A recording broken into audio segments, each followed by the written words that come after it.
First military strikes now striking the purse strings. The U.S. planning new economic sanctions against Russia today for its role in helping Syria in its use of chemical weapons against civilians. This comes after the U.S.-led coalition strike against 3 alleged Syrian poison gas facilities Friday night. Meanwhile, President Vladimir Putin is threatening chaos if the West strikes again. Joining us now is former commander of the USS Cole, Kirk Lippold. Commander, good to see you. Thanks very much for joining us. Now, you say this strike has sent a strong message. What kind of retaliation could we see?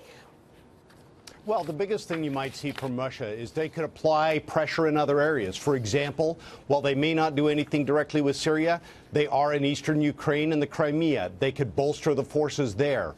They could also begin to play with their energy stuff going into Eastern Europe and into Great Britain. There are a number of places where he can apply pressure outside of the Middle East to make sure that pressure gets brought to bear to influence future policies. So nothing's direct. I mean, when you look at, the Russian economy is what, like the size of Texas or something, right? I mean, it's from an economic standpoint, Russia can't do much to the U.S. directly. No, and especially with us putting the sanctions on there as a result of other actions he's taken throughout the world. The biggest thing that we can do in the United States is not only find out what companies are supporting the Assad regime and begin to apply sanctions, but what you saw recently, pressure on the oligarchs, begin to go after their financial institutions, go after their businesses, because they're the ones that support Putin. But one thing the United States can bring to bear that is a great weapon for us, and although you shouldn't use it as a weapon, let's face it, we have an energy dominance agenda with this president, and we should begin to exercise it by getting more natural gas into Europe. We should talk with countries like Denmark, where there's a pipeline that the Russians want to build going by in order to get more energy out. Begin to cut those off, because when you start hitting what supports the Russian economy, that will apply pressure on Putin. What about, Commander Stegen McDowell, what about the sanctions that were put on some of Putin's cronies? Those financial sanctions, this was about 2 weeks ago, a story largely overlooked because it doesn't fit the mainstream media narrative that President Trump likes Putin, supports Putin, and kowtows to him. But going after the very assets of those wealthy friends of Vladimir Putin, that was a major step that the U.S. took.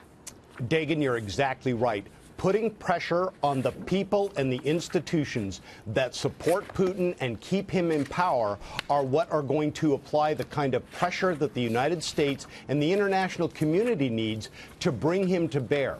We want to make sure that Putin can threaten things like chaos, but the reality of it is there will be consequences for that as well. They may not necessarily be militarily, and President Trump said we're going to use the full spectrum of national power, which includes diplomacy, informational, and economic power, as well as military. And the counselor to President Trump, Kellyanne Conway, joined us and basically backed up that notion. Listen to this.